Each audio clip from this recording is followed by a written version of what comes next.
Hello guys, once again welcome back to my channel. आज के इस वीडियो में हम पढ़ने वाले हैं क्लास 8 का चैप्टर नंबर 5 का यहाँ पे नाम है गीता सुगीता कर्तव्य। तो इसका हम एक्सप्लेनेशन यानी हिंदी अनुवाद देखेंगे। तो चलिए शुरुआत करते हैं।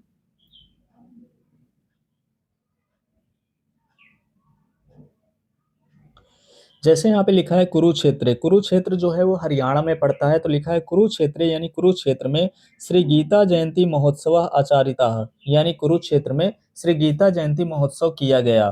तो यानी कुरुक्षेत्र जो एक जगह है हरियाणा पे, तो वहां पे गीता जयंती महोत्सव मनाया गया। फिर इसके बाद है तत्र। तत्र का मतलब होता है वहां। बहवः जनः यानी बहुत लोग। आगच्छन यानी आए। तत्र बहवः जनः आगच्छन यानी वहां बहुत लोग आए। रमेशः अपि यानी रमेश भी।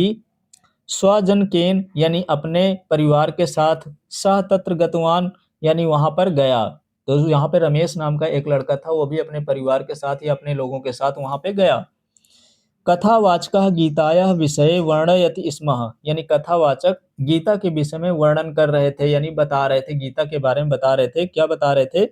गीता सुगीता कर्तव्या किमन्य शास्त्र विस्तरे है या स्वयं पद्मनाभस्य मुख पद्मध्वनि श्रिता, यानी गीता सुंदर रूप में गाई जानी चाहिए जो स्वयं विष्णु भगवान के मुख कमल से निकली हुई है या भगवान श्री कृष्ण के मुख से निकली हुई है। अन्य शास्त्रों के विस्तार में क्या है?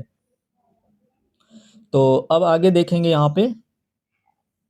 इदम श्रुत्वा यानी कि यह सुन करके। रमेशा यानी रमेश। पितरम अपृच्छत यानी पिता से पूछता है। तो यह सुन करके जब वहां पे जो कथावाचक थे तो ये श्लोक सुना रहे थे, उसका अर्थ बता रहे थे, तो यहाँ पे रमेश है अपने पापा से पूछता है कि पिता यानी कि पिताजी, गीता का यानी गीता क्या है? तो यहाँ पे कहते हैं कथम सुगीता कर्तव्य। आगे कहता है कैसे सुंदर गान करना चाहिए, जो गीता के श्लोक हैं उनको कैसे गाना चाहिए। तो यहाँ पे पिता कहते हैं कि पुत्र बहुभ्य वर्षेभ्य यानी बहुत वर्षों पहले। पूर्वम का मतलब होता है पहले, यानी बहुत वर्षों पहले। कुरुक्षेत्र यानी कि कुरुक्षेत्र में। कौरवाणाम पांडवा नाम च मध्य संग्रामम अभवत यानी कौरवों और पांडवों के मध्य संग्राम हुआ था, युद्ध हुआ था। तस्मिन युद्धे यानी कि उस युद्ध में। स्वबांधवान दृष्टवा यानी अपने बंधुओं को देख करके। अर्जुन यानी कि अर्जुन।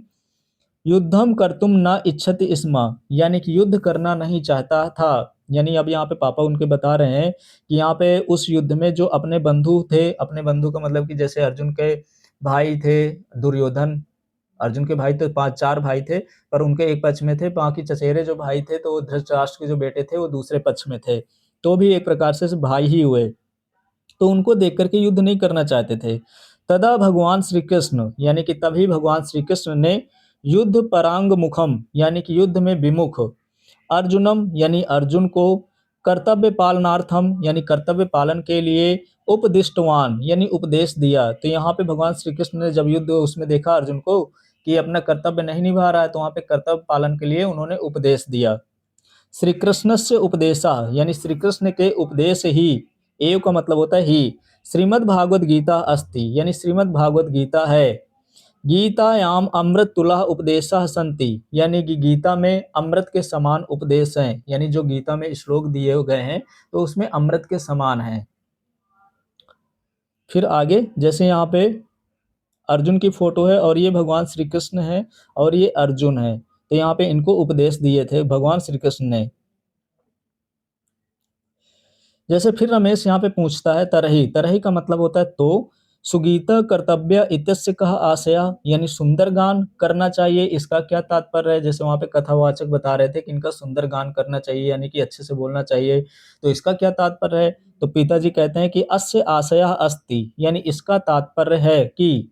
यत का मतलब होता है कि। गीताया अभ्यासा सम्यक रूपेण करणीय यानी गीता का अभ्यास अच्छे रूप से करना चाहिए। गीता उत्तम भावेन पठितव्य यानी गीता उत्तम भाव से पढ़ी जानी चाहिए। कार्य क्षेत्रे जीवन क्षेत्रे चा यानी कि कार्य क्षेत्र और जीवन क्षेत्र में। गीताया उपदेशा यानी गीता का उपदेश। अनुपालनीय यानी अनुपालन करना चाहिए। तो जैसे कार्य क्षेत्र हो या जीवन के क्षेत्र में हो, गीता का उपदेश का पालन करने योग्य है, या करना चाहिए। अस्मिन पाठे यानी इस पाठ में। वयम यानी कि हम श्रीमद् भागवत गीताया यानी श्रीमद् भागवत गीता के। काश्चन श्लोकान पठामः यानी कि कुछ श्लोकों को पढ़ते हैं। वयम श्लोकान मिलित्वा गायामः अपि, यानी हम श्लोकों को मिलकर के गाते भी हैं। तो यहाँ पे बता रहे हैं कि यहाँ पे जो गीता है वो श्रीमद् भागवत गीता के कुछ श्लोक हम पढ़ेंगे और पढ़ने के बाद वहाँ पे गाएंगे भी। गीता का यहाँ पे श्लोक दिया है कि दुखेषु अनुद्विग्मनः सुखेषु विगत स्पृहः वीतराग भय क्रोधः स्थितिर् मुनिर उच्यते। यानी जो श्लोक होते हैं गीता के हों या कोई भी श्लोक हो, उनको हम 1/4 1/4 1/4 1/4 यानी 4 पार्ट में डिवाइड करते हैं। पहला यहाँ पे हो जाएगा दुखेषु अनुद्विग्मनः सुखेषु विगत स्पृहः वीतराग भय क्रोधः स्थितिर् मुनिर उच्यते। ये 4 पार्ट में हम डिवाइड करेंगे। यहाँ पे पदच्छेद का मतलब भी है कि जैसे यहाँ पे दुखेषु अनुद्विग्मनः लिखा हुआ है, तो यहाँ पे इस तरह से छोटा-छोटा पार्ट करके यानी संधि विच्छेद करके दिया हुआ है कि दुखेषु अनुद्विग्मनः, सुखेषु विगत स्पृहः। तो यहाँ पे फिर है वीत राग भय क्रोधः, एक ही में लिखा हुआ है, तो यहाँ पे वीत राग भय क्रोधः। इस तरह से ये पदच्छेद का मतलब होता है। तो हम यहाँ पे अन्वय देखेंगे, अन्वय के साथ-साथ यहाँ पे भावार्थ देखेंगे। अन्वय दिया है कि दुखेषु अनुद्विग्मनः, यानी दुखों में अविचलित मन वाला, सुखेषु विगत स्पृहः, यानी सुखों में आसक्ति रहित। फिर है वीत राग भय क्रोधः, यानी वीत का मतलब जैसे यहाँ पे वासना हो गया, राग मतलब यहाँ पे द्वेष भावना हो गया, भय क्रोध। मुनि स्थितिर् उच्यते, यानी कि जैसे डर हो गया, वासना हो गया, भय हो गया, क्रोध हो गया से रहित जो स्थिर बुद्धि वाला व्यक्ति होता है वो मुनि कहा जाता है। अब इनका भावार्थ देखेंगे तो भावार्थ में लिखा है यह मनुष्य आपातकालेषु, यानी कि जो मनुष्य आपत्ति काल में या विपत्ति काल में उद्वेगम ना अनुभवति, यानी उद्वेग अनुभव नहीं करता है, या सुख प्राप्ते, यानी कि जो सुख प्राप्ति में निस्पृह इच्छा रहित भवति, यानी कि जो इच्छा रहित होता है, यह इच्छा आसक्ति भयः क्रोधः, यानी कि जो इच्छा हो गया, आसक्ति यानी कि भय, फिर है यहाँ पे भय का मतलब तो भय होता है, क्रोध का मतलब क्रोध होता है, जो इच्छा भय क्रोध आदि से मुक्तः भवति, यानी मुक्त होता है, सह मौनी पुरुषः, यानी कि वह मौनी पुरुष स्थित प्रज्ञः भवति, यानी स्थित प्रज्ञ होता है। अब देखेंगे अगला श्लोक। श्रीमद् भागवत गीता का यहाँ पे श्लोक नंबर दिया हुआ है, अगला श्लोक दिया हुआ है, क्रोधात् भवति सम्मोहः सम्मोहात् स्मृति विभ्रमः स्मृति भ्रंशात् बुद्धिनाशो बुद्धिनाशात् प्रणश्यति। तो इस श्लोक को भी हम 4 पार्ट में डिवाइड करेंगे। पहला पार्ट होगा क्रोधात् भवति सम्मोहः सम्मोहात् स्मृति विभ्रमः स्मृति भ्रंशात् बुद्धिनाशो बुद्धिनाशात् प्रणश्यति। अब इसके बाद हम देखेंगे अन्वय, अन्वय के साथ यहाँ पे देखेंगे अन्वय इसका दिया है कि क्रोधात् सम्मोहा भवति, यानी कि क्रोध से सम्मोह होता है, सम्मोहात् स्मृति विभ्रमः भवति, यानी सम्मोह से स्मृति का नाश होता है, स्मृति भ्रंशात् बुद्धि नाशः भवति, यानी स्मृति के नाश होने से बुद्धि का नाश होता है, और बुद्धि नाशात् जनः प्रणश्यति, यानी बुद्धि के नाश होने पर मनुष्य नष्ट हो जाता है। अब इसका भावार्थ देखेंगे। अर्थ दिया है कि मानवस्य यदा क्रोधा भवति, यानी मनुष्य को जब क्रोध होता है, तदा यानी कि तब क्रोधात् अविवेकः उत्पद्यते, यानी तब क्रोध से अविवेक उत्पन्न होता है।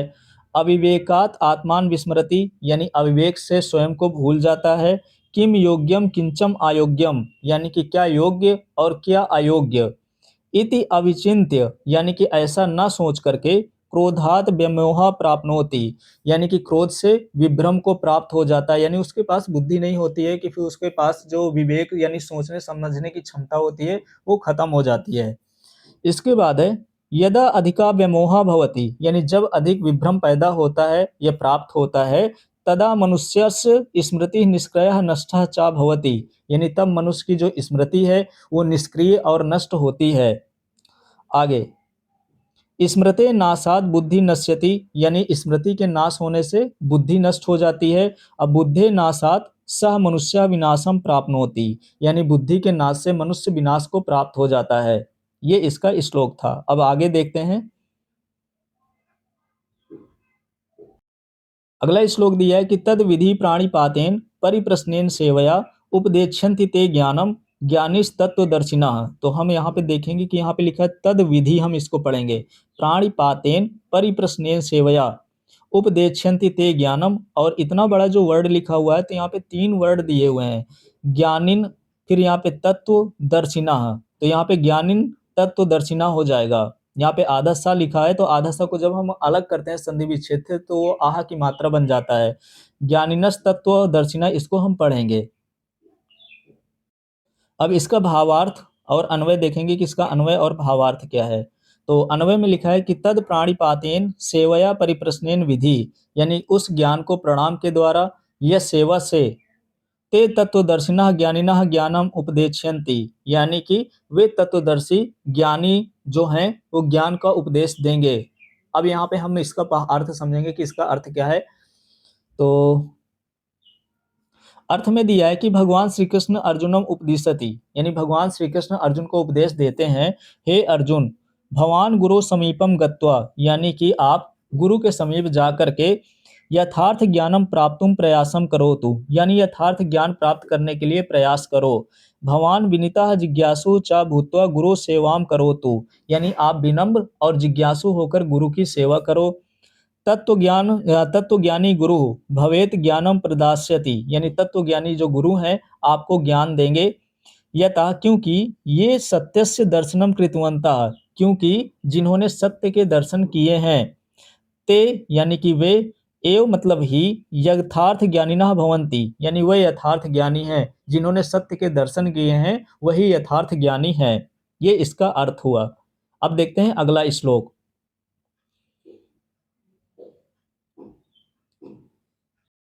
अगला श्लोक है यहाँ पे कि श्रद्धावान लभते ज्ञानम तत्परः सतेन्द्रियः ज्ञानम लब्ध्वा पराम शांतिम चिरेण अधिगच्छति।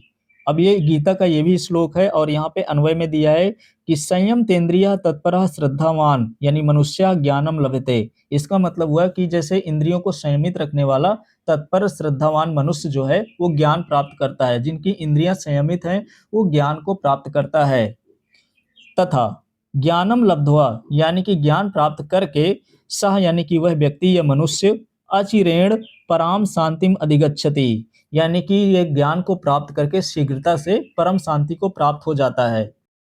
भावार्थ में दिया है कि यह श्रद्धालु मनुष्य दिव्य ज्ञानम प्राप्तुम निरंतम प्रयासम करोतु। यह श्रद्धालु का मतलब होता है कि जो श्रद्धालु मनुष्य का मतलब होता है मनुष्य, दिव्य ज्ञानम प्राप्तुम, यानी कि दिव्य ज्ञान प्राप्त करने के लिए निरंतरम प्रयासम करोति, निरंतर प्रयास करता है। फिर तथैव, यानी वैसे ही, मनुष्य, यानी कि मनुष्य ने इंद्रियाणि स्ववशे कृतवान, यानी इंद्रियों को अपने वश में किया है। तो जो व्यक्ति यहाँ पे दिव्य ज्ञान को प्राप्त करने का कोशिश करता है तो अपने इंद्रियों को वश में किया है। सह मनुष्य दिव्य ज्ञानम प्राप्यसति, यानी कि वह मनुष्य दिव्य ज्ञान प्राप्त करेगा जिन्होंने अपनी इंद्रियों को वश में किया है। तादृशम, यानी कि वैसे ही, दिव्य ज्ञानम प्राप्य, यानी कि दिव्य ज्ञान प्राप्त कर, सह, यानी कि वह, पुरुषः जीवने, यानी पुरुष जीवन में, अनंतरम आनंदम प्राप्नोति, यानी आनंद प्राप्त करता है। जो इनफाइनाइट यहाँ पे हैप्पीनेस होती है उसको प्राप्त करता है। अगला देखेंगे यहाँ पे श्लोक।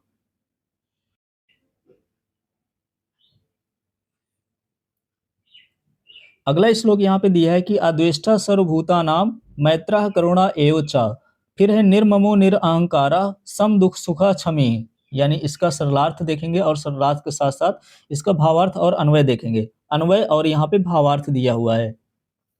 यह का मतलब होता है कि जो सर्वभूतानाम, यानी सब प्राणियों में, अद्वेष्टा, यानी कि द्वेष से रहित, मैत्रा, यानी मित्र भाव, च करुणा, यानी च का मतलब होता है और। तो यहाँ पे दिया है कि यह सर्वभूतानाम अद्वेष्टा मैत्रः च करुणा एवं निर्ममः निरअहंकारः सम दुख सुखा क्षमी, यानी कि जो यहाँ पे प्राणी द्वेष से रहित हो, मित्र भाव से युक्त हो और करुणावान है, ममता रहित, निरअहंकारः, यानी कि ममता रहित हो या अहंकार रहित हो, सम दुख सुख क्षमी, यानी कि दुख और सुख में समान हो, क्षमाशील हो, अस्ति, यानी कि है, सह एव मम प्रिया भवति, यानी कि वह मेरा बहुत ही प्रिय है। यानी भगवान श्री कृष्ण यहाँ पे कहते हैं कि ऐसा व्यक्ति या ऐसा प्राणी जो द्वेष रहित हो, मित्र भाव से युक्त हो, करुणावान हो और ममता रहित हो, अहंकार से यहाँ पे रहित हो, निरअहंकारः, सम दुख सुख, यानी कि दुख और सुख में समान हो, क्षमी, यानी कि क्षमाशील हो, वह भक्त मुझे बहुत ही प्रिय होता है। अब इसका अर्थ देखेंगे, भावार्थ। भावार्थ में दिया है कि हे अर्जुन, यहाँ पे भगवान श्री कृष्ण अर्जुन से कहते हैं, यह कस्यामपि परिस्थितयो, यानी कि जो किसी भी परिस्थिति में या किसी भी स्थिति में विचलिता न भवति, यानी विचलित नहीं होता है। यह ईर्ष्या रहिता, यानी कि जो ईर्ष्या रहित, समस्त प्राणी नाम, यानी समस्त प्राणियों के लिए, कृते मतलब होता है लिए, मित्र भावयुतः यानी कि मित्र भाव से युक्त, दयालु च भवति और दयालु होता है। तो यहाँ पे भगवान श्री कृष्ण अर्जुन से कहते हैं कि जो व्यक्ति ईर्ष्या रहित होता है, समस्त प्राणियों के लिए यहाँ पे मित्र भाव युक्त होता है और दयालु होता है, या ममत्व रहिता यानी कि जो ममत्व रहित है, अहंकार विहीनः यानी जिसके अंदर अहंकार नहीं है, अहंकार विहीन है, सुख दुःखयसु यानी कि सुख दुःख में, समभावयुतः यानी कि एक समान है, क्षमाशीलः च और क्षमाशील है, भवति का मतलब होता है, तादृशा यानी कि ऐसा, पुरुषा यानी कि पुरुष, भगवतः अत्यंतम प्रियः भक्तः भवति यानी भगवान को अत्यंत प्रिय भक्त होता है, ये भगवान का अत्यंत प्रिय भक्त होता है। तो इसमें पूरे में भगवान ये समझाना चाहते हैं अर्जुन को कि जैसे कोई भी व्यक्ति ऐसा है कि जो ईर्ष्या रहित है, समस्त प्राणियों में यहाँ पे मित्र भाव और दयालुपन रखता है, ममत्व रहित है, अहंकार विहीन है, सुख दुःख में हमेशा एक भाव रखने वाला है, क्षमाशील है, ऐसा जो पुरुष है वो भगवान के लिए बहुत ही प्रिय होता है, ये भगवान का बहुत ही प्रिय भक्त होता है। यहाँ पे 6वां नंबर दिया हुआ है कि संतुष्टा सततम योगी यातात्मा दृढ़ निश्चयः मैं अर्पित मनोर्बुद्धियो मद भक्ता सा मे प्रियः। तो अब यहाँ पे देखेंगे इसका अन्वय, अन्वय के साथ साथ भावार्थ।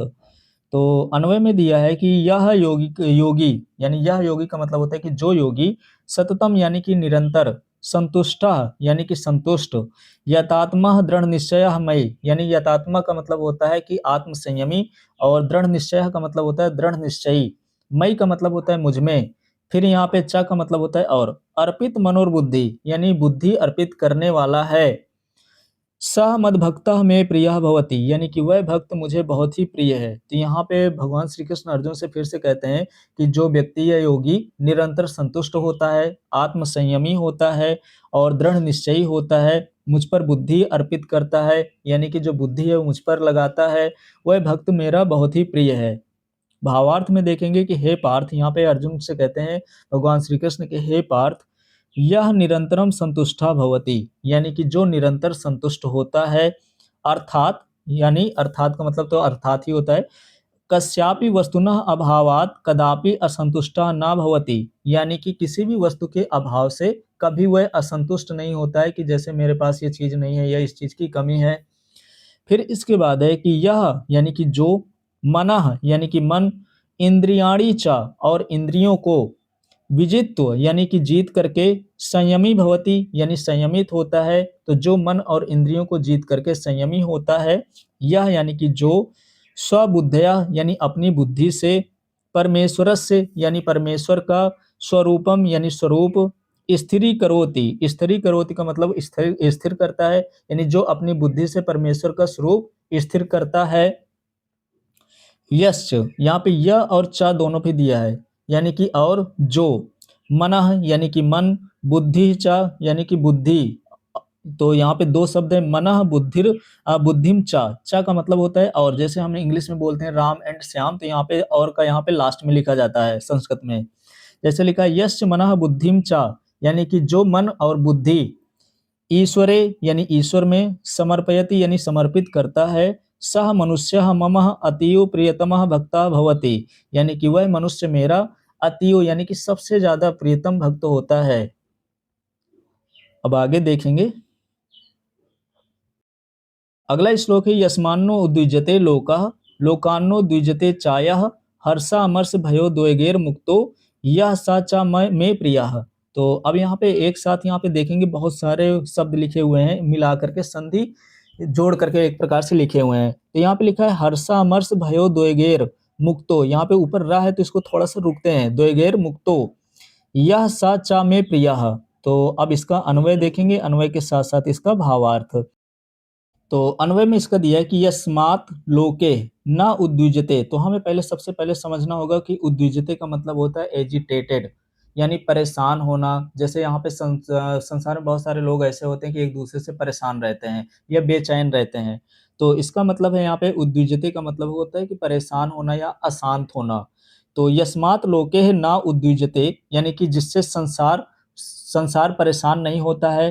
फिर है यह चा लोकात न उद्विजते यानी कि जो संसार में परेशान नहीं होता है या बेचैन नहीं होता है। तो दो अर्थ निकलते हैं, एक जिससे संसार या पूरी दुनिया उस व्यक्ति से परेशान नहीं होता या उस प्राणी से परेशान नहीं होता या वो पूरी दुनिया उसको परेशान नहीं करता है। या यानी कि जो च हर्ष आमर्ष भया उद्वेगे, यानी कि जो हर्ष हो गया, ईर्ष्या हो गया, भय हो गया और उद्वेग हो गया। मुक्ता यानी कि ये मुक्त होता है, जैसे अशांति से मुक्त होता है। सह में प्रियः भवति, यानी कि वह मेरा प्रिय भक्त होता है। तो यहाँ पे भगवान श्री कृष्ण अन्वय के माध्यम से समझाना चाहते हैं कि जो इस श्लोक में न दूसरों को परेशान करता है, न दूसरों से परेशान होता है, ना किसी भी प्रकार का कोई उसके पास हर्ष होता है, ना ईर्ष्या होती है, ना भय होता है, ना ही अशांति होती है, इन सब चीज़ों से मुक्त होता है, वह मेरा प्रिय भक्त होता है। अब इसका हम देखेंगे भावार्थ। पे भावार्थ दिया है कि हे अर्जुना, यानी कि हे अर्जुन, यस्मात् मनुष्यात् कोऽपि मनुष्यः प्राणी व उद्विग्नः न भवति, यानी कि जिस मनुष्य से कोई भी मनुष्य या प्राणी परेशान नहीं होता है, बेचैन नहीं होता है। और फिर यहाँ पे लिखा है यश्च, यानी कि और, फिर यहाँ पे यह लिखा है या, मनुष्य यानी कि मनुष्य या प्राणी, अन्यस्मात् जनात् प्राणिनः व उद्विग्नः न भवति, यानी कि और भी जो मनुष्य हैं प्राणी से उद्विग्न नहीं होते, परेशान नहीं होते हैं। यस्य हर्षेण ईर्ष्या भीत्या चिंतया च रहिता भवति, यानी कि और जो हर्ष, ईर्ष्या, भय और चिंता से रहित होते हैं। सः मम अतीव प्रिय भक्तः भवति, यानी कि वह मेरा सबसे प्रिय भक्त होता है। यहाँ पे भगवान श्री कृष्ण अर्जुन से कहते हैं कि जैसे कोई भी व्यक्ति है, उस व्यक्ति से कोई भी दूसरा प्राणी या मनुष्य परेशान ना हो, ना दूसरा जैसे प्राणियों से वो मनुष्य परेशान हो। और इसके अलावा जिसको यहाँ पे सुख हो गया, ईर्ष्या हो गया, भय हो गया, चिंता रहित हो, वह जो भक्त होता है बहुत ही प्रिय होता है। तो यहाँ से अब अगले श्लोक देखेंगे हम। अगला यहाँ पे श्लोक है कि अनुद्वेगकरम वाक्यम सत्यम प्रियहितम चायत स्व अध्याय अभ्यासनम चयो वांगमय तपम उच्यते। तो अब इसका अन्वय के साथ साथ हम भावार्थ देखेंगे। अन्वय में दिया है कि यद वाक्यम अनुद्वेगकरम सत्यम प्रियहितम च, यानी कि जो वाक्य उद्वेग रहित हो, सत्य हो और प्रिय हो। स्व अध्याय अभ्यासनम च, और हित का, जैसे स्व अध्याय और अभ्यास ही। एक बार और देखेंगे अन्वय। यद वाक्यम अनुद्वेगकरम सत्यम प्रियहितम च, यानी कि जो वाक्य उद्वेग रहित हो, सत्य हो, प्रिय हो और हितकारी हो। स्व अध्याय अभ्यासनम च एव वांग्मय तपः उच्यते, यानी कि अभ्यास ही वाणी के तप कहे जाते हैं। जो स्व अध्याय हो गया और अभ्यास हो गया, ये ही वाणी के तप कहे जाते हैं। वाणी के तप का मतलब होता है कि जैसे तप कई प्रकार के होते हैं, तो हमें ऐसे वाक्य बोलना चाहिए जो अनुद्वेग उत्पन्न न करें, सत्य हो, प्रिय हो और दूसरे के हित के लिए हो। स्व अध्याय और अभ्यास। स्व अध्याय का मतलब होता है कि जैसे अपना पठन पाठन करना चाहिए, अभ्यास का मतलब होता है प्रैक्टिस करना चाहिए। ये वाणी के संबंधित तप कहे जाते हैं। अब इसको हम भावार्थ देखेंगे। भावार्थ में है कि यत अनुद्वेगकरम भाषणम उद्वेगम न जनयेत, यानी यत अनुद्वेगकरम का मतलब होता है कि जो वाक्य उद्वेग ना पैदा करते हो, यानी ऐसी चीज ना बोलते हो जो दूसरे को बेचैनी पैदा कर सके या दूसरे में अशांति ला सके। फिर है सत्यम, यानी कि सत्य हो, प्रियकरम यानी कि प्रिय हो, करने वाले हो, हितकरम यानी हितकारी भी हो, चा मतलब और, भाषणम स्यात् यानी कि वह वाणी का तप कहा जाता है, यह हितकारी भाषण हो। तत् वांग्मय तपः इति कथ्यते, यानी कि ये वाणी के तप कहा जाता है। वांग्मय का मतलब होता है वाणी। इसी तरह से शास्त्रादीनाम स्व अध्याय तेषाम अभ्यास च वाचिकम तपः कथ्यते। शास्त्रादीनाम का मतलब होता है शास्त्रादि, यानी कि जैसे बहुत सारे शास्त्र हैं, पुराण है, वेद हैं, शास्त्रादि में।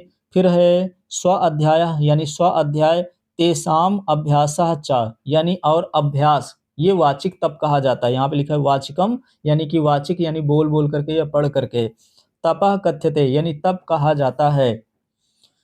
तथा स्व अध्याय अभ्यासस्पि, यानी स्व अध्याय और अभ्यास भी, यथा विधि यानी उसी विधि से, वांग्मयम तपः यानी कि वाणी का तप, इति उच्यते यानी कहा जाता है। अतः इसलिए विद्यार्थी भी स्मरणीयम यत, यानी कि विद्यार्थियों को याद रखना चाहिए, स्मरण करते रहना चाहिए कि यहाँ पे एक श्लोक दिया हुआ है और इस श्लोक में लिखा है कि प्रिय वाक्य प्रदानेन सर्वे तुष्यन्ति जंतवः तस्मात् तदेव वक्तव्यम वचनेन का दरिद्रता, यानी कि प्रिय वाक्य बोलने से सभी प्राणी संतुष्ट होते हैं। इसीलिए वैसे ही हमें प्रिय वाक्य बोलना चाहिए जो दूसरे के लिए अच्छे हों। तो ऐसी भाषा बोलने में हमें कंजूसी क्यों करनी चाहिए? तो यहाँ से ये चैप्टर कंप्लीट हो गया।